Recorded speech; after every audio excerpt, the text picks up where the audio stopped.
നമസ്കാരം, പുതിയൊരു വീഡിയോയിലേക്ക് സ്വാഗതം. നമ്മളിന്ന് സംസാരിക്കാൻ പോകുന്നത് കാട്ടാളൻ എന്ന ചിത്രത്തെക്കുറിച്ചാണ്. ക്യൂബ്സ് എൻ്റർടൈൻമെൻറ്റ്സിൻ്റെ ബാനറിൽ ഷെരീഫ് മുഹമ്മദ് നിർമ്മിച്ച് പോൾ ജോർജ് കഥയും സംവിധാനവും ചെയ്തിട്ടുള്ള ആൻ്റണി വർഗീസ് നായകനായിട്ടുള്ള ഒരു ചിത്രമാണ് കാട്ടാളൻ. ഇന്നാണ് റിലീസ് ചെയ്തത്. ആൻ്റണി വർഗീസിന് പുറമെ ഇതിൽ കബീർ ദുഹാൻ സിംഗ്, തെലുങ്ക് താരമായ സുനിൽ, ജഗദീഷ് എന്നിവർ പ്രധാന വേഷത്തിൽ എത്തിയിരിക്കുന്നു. നായികാ വേഷത്തിൽ, നായികയായിട്ട് ഒന്നും പറയാൻ പറ്റത്തില്ല, എന്നാലും ഒരു സ്ത്രീ കഥാപാത്രമായിട്ട് തുഷാര വിജയൻ ഒരു ചെറിയ സെക്കൻഡ് ഹാഫിൽ ഒരു ചെറിയ സീനിൽ എത്തിയിട്ടുണ്ട്. മാരി എന്നുള്ള ഒരു കഥാപാത്രത്തെ പരിചയപ്പെടുത്തിക്കൊണ്ടാണ് കഥ തുടങ്ങുന്നത്. മാരി എന്നുള്ളൊരു റോള് ചെയ്തിരിക്കുന്നത് സുനിലാണ്, തെലുങ്ക് താരം സുനിലാണ്. മാരി ഒരു ആനക്കൊമ്പ് ലോബി നടത്തുന്ന ഒരാളാണ്, ഒരു കള്ളക്കടത്ത് സംഘത്തിൻ്റെ ഒരു കാട്ടൽ ലീഡർ. അപ്പോൾ ഇതിനിടയിൽ എഡ്ഡി എന്നൊരു വേറൊരു കള്ളക്കടത്ത് സംഘത്തിൻ്റെ കാട്ടൽ ലീഡർ, ഇവരുടെ തമ്മിലുള്ള ഒരു മത്സരമാണ് ഫസ്റ്റ് ഹാഫിൽ ഉടനീളം കാണിക്കുന്നത്. ഇതിൻ്റെ ഇടയിൽ ആൻ്റണിയുടെ കഥാപാത്രം എത്തുന്നു മാരിയെ സഹായിക്കാനായിട്ട്. സിദ്ദീഖിനോട് മാരി സഹായം തേടുമ്പോൾ സിദ്ദീഖ് പറഞ്ഞേക്കുന്ന ഒരാളായിട്ടാണ് ആൻ്റണി പെപ്പയുടെ ഒരു കഥാപാത്രം ഇതിൽ വരുന്നത്. ഫസ്റ്റ് ഹാഫിൽ ആ ഒരു ഗാങ് വാറും ഈ ആനക്കൊമ്പ് കടത്താനുള്ള ഒരു തടസ്സവും സംഭവമൊക്കെ ആൻ്റണി എങ്ങനെ നേരിടുന്നുള്ളതാണ് ഫസ്റ്റ് ഹാഫ് പറയുന്നത്.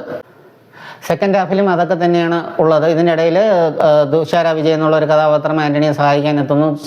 അവിടെയും ചെറിയൊരു ഗാങ് വാർ സംഭവമൊക്കെ തന്നെ ആയിട്ടാണ് മുമ്പോട്ട് പോകുന്നത്. വേറെ പറയത്തക്ക ഒന്നും പ്രത്യേകിച്ചൊന്നും ഈ സിനിമയിൽ കാണാനില്ല. പിന്നെ ഇതിൽ എടുത്ത് പറയാനുള്ളത്, ഫസ്റ്റ് ഹാഫിൽ ഒരു 2-3 ആക്ഷൻ സീൻസ് ഉണ്ട്, അതെല്ലാം വളരെ മികച്ചതായിരുന്നു.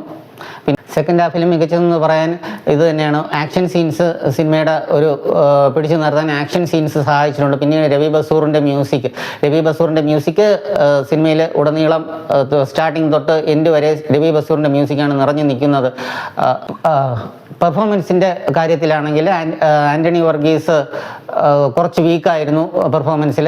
എന്ന് വെച്ചാൽ ഒരു മസിൽ പിടിച്ച് മാർക്കോയിൽ ഉണ്ണിമുകുന്ദൻ ചെയ്ത പോലെ തന്നെ കുറച്ച് മസിൽ പിടിച്ചിട്ടുള്ള സംഭവം ആൻ്റണിക്ക് വഴങ്ങുന്നില്ല. ആൻ്റണിക്ക് ഈ സിനിമയിൽ ആ റോള് വഴങ്ങുന്നില്ലെന്ന് വേണം പറയാൻ. ആൻ്റണി അദ്ദേഹത്തിൻ്റെ സ്വതസിദ്ധമായ നാച്ചുറൽ സ്റ്റൈലിൽ, എറണാകുളം സ്റ്റൈലിലെല്ലാം സംസാരിച്ച് ആ സിനിമ മുമ്പോട്ട് പോയിരുന്നെങ്കിൽ പിന്നീടും വലിയ പ്രശ്നമില്ലായിരുന്നു സിനിമയ്ക്ക്. പക്ഷേ സിനിമയുടെ ഏറ്റവും വലിയൊരു പാളിച്ച ആൻ്റണിയുടെ ഡയലോഗ് ഡെലിവറി തന്നെയാണ്. പിന്നെ സുനിലിൻ്റെയും കബീർ ദുഹാൻ സിംഗിൻ്റെയും പെർഫോമൻസ് തരക്കേടില്ലായിരുന്നു. അവരുടെ വില്ലൻ റോൾസ് വളരെ ഗംഭീരമായിട്ട് തന്നെ ചെയ്തിട്ടുണ്ട്. പിന്നെ സുനിലിൻ്റെ ഓവറായിട്ടുള്ള ഒരു സ്ലോ മോഷൻ സീൻസൊക്കെ സുനിലിന് ഒരുപാട് കൊടുത്തിട്ടുണ്ട്. അത് കുറച്ച് പ്രേക്ഷകരെ നീരസപ്പെടുത്താൻ തക്കവണ്ണം വളരെ ബോറടിപ്പിക്കുന്നതായിരുന്നു. പിന്നീട് ജഗദീഷിൻ്റെ പെർഫോമൻസ് സ്ഥിരം ശൈലിയിലുള്ളൊരു ജഗദീഷിൻ്റെ പെർഫോമൻസ് തന്നെയായിരുന്നു, വേറെ പറയത്തക്ക ഒന്നുമില്ല. പിന്നെ സെക്കൻഡ് ഹാഫിൽ തുഷാര വിജയൻ്റെ ഒരു കുഴപ്പമില്ലാത്തൊരു പെർഫോമൻസ് തന്നെയായിരുന്നു. പിന്നെ സിനിമയിലെ ഏറ്റവും വലിയൊരു പ്ലസ് പോയിന്റ് സിനിമോട്ടോഗ്രാഫിയാണ്. ക്യാമറ വർക്ക് ചെയ്തിരിക്കുന്നത് രണദീവ് എന്നൊരു വ്യക്തിയാണ് ക്യാമറ വർക്ക് ചെയ്തിരിക്കുന്നത്. അതിമനോഹരമായിരുന്നു ആ ഒരു ആംഗിൾ ഷോട്ട്സും, വില്ലന്മാരുടെ ആംഗിൾ ഷോട്ട്സും, നായകനെ അവതരിപ്പിക്കുന്ന ആംഗിൾ ഷോട്ട്സും എല്ലാം വളരെ മികച്ചത് തന്നെയായിരുന്നു. പിന്നെ എടുത്ത് പറയാനുള്ളത് ഇതിലുള്ള ആക്ഷൻ സീൻസ് വളരെ മികച്ചതായിരുന്നു. ആക്ഷൻ സീൻസിൻ്റെ ക്യാമറ വർക്കും സംഭവം എല്ലാം വളരെ മികച്ചതായിരുന്നു. കെച്ച കെമ്പതിയാണ് ഇതിൽ ആക്ഷൻ ഡയറക്ഷൻ ചെയ്തിരിക്കുന്നത്. ഈ ബാഹുബലിയിലൊക്കെ ചെയ്തിട്ടുള്ള ഒരു ആക്ഷൻ ഡയറക്ടർ തന്നെയാണ്.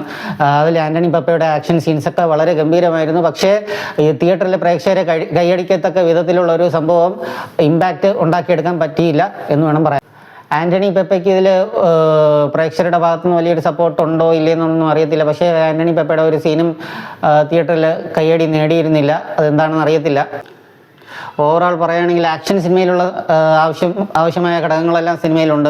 പക്ഷേ എന്നിരുന്നാലും പ്രേക്ഷകനെ പിടിച്ചിരുത്താനുള്ള ഒരു ചില എലമെൻറ്റ്സ് സിനിമയിൽ ഇല്ലാതെ പോയി. എക്സ്പെഷ്യലി മാർക്കയിലുള്ളതുപോലെ കുത്തിത്തിരിക്കിയ വയലൻസ് ഒന്നും ഈ ചിത്രത്തിലില്ല.